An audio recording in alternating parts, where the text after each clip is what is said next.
যা খুশি প্রশ্ন করো, সবাইকে রিপ্লাই দিব।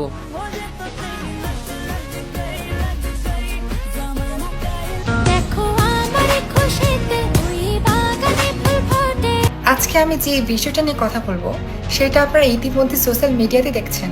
সৈয়দাবাদ সরকারি আদর্শ মহাবিদ্যালয়ের সাংস্কৃতিক সম্পাদক যে পদটা আছে সেই পদটা আপনারা ইতিমধ্যে জানেন আমাকে দেওয়া হয়েছে। সেই পদটা নিয়ে আপনারা জেনে না জেনে বুঝে না বুঝে অনেকেই অনেক ধরনের মন্তব্য করছেন। ওনারা বিবেক বিবেচনা করে সেই পদে আমাকে যুক্ত করেছে, কিন্তু কেন যুক্ত করেছে সেটাও আমি বলছি। ওনারা চাচ্ছিল যারা সাংস্কৃতিক অঙ্গনে কাজ করে বা সাংস্কৃতিক বিষয় নিয়ে কাজ করে এমন ধরনের কোনো মানুষকে এই পদে যুক্ত করতে।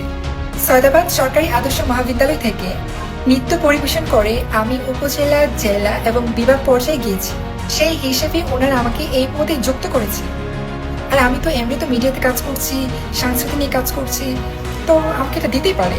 এতে করে কিছু মানুষের ঘুম হারাম হয়ে যাবে সেটা তো জানা ছিল না। তারা এমন ভাবে আমাকে নিয়ে কন্ট্রোভার্সি করছে যেন মনে হচ্ছে আমাকে কোনো সংসদ আসন দেওয়া হয়েছে।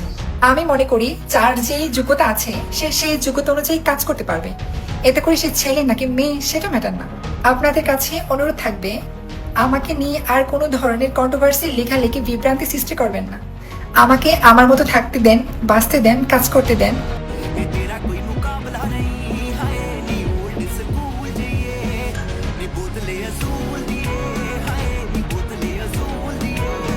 আমার থেকে বেটার পাইছো? আহারে ললো না, চকচক করলেই শোনা হয় না। এইটা মনে হয় তুমি জানো না। আরে এই ছেলে মেয়েরা তোরা ঘুমে থেকে ওঠ, উইটা তোর জানিতে থাকে। তোরা যদি আফসোসি না করাইতে পারি তাহলে আর মায়ের বাবা মেয়ে জীবনই রাখবে।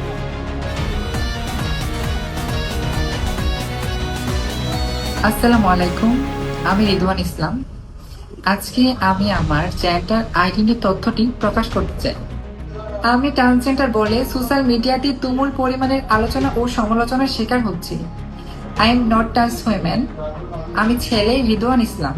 আমি ট্রান্সজেন্ডার বলে যারা আমাকে নিয়ে মিথ্যা অপবাদ দিয়েছে, এতে করে আমি এবং আমার ফ্যামিলির সম্মানহানি হয়েছে। আমি এর তীব্র নিন্দা ও প্রতিবাদ জানাই।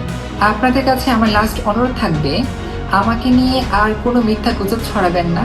আমাকে নিয়ে লেখালেখি বন্ধ করুন। আর কোনো রকমের কন্ট্রোভার্সি আমি চাই না। আমাকে আমার মতো করে তুমি প্রেম করবা কিন্তু এসব করবা না, তা কি হয় মাম্মা?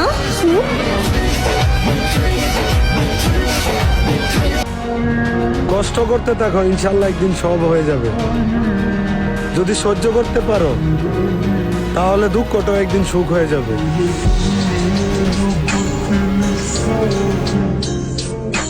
When I flash, you know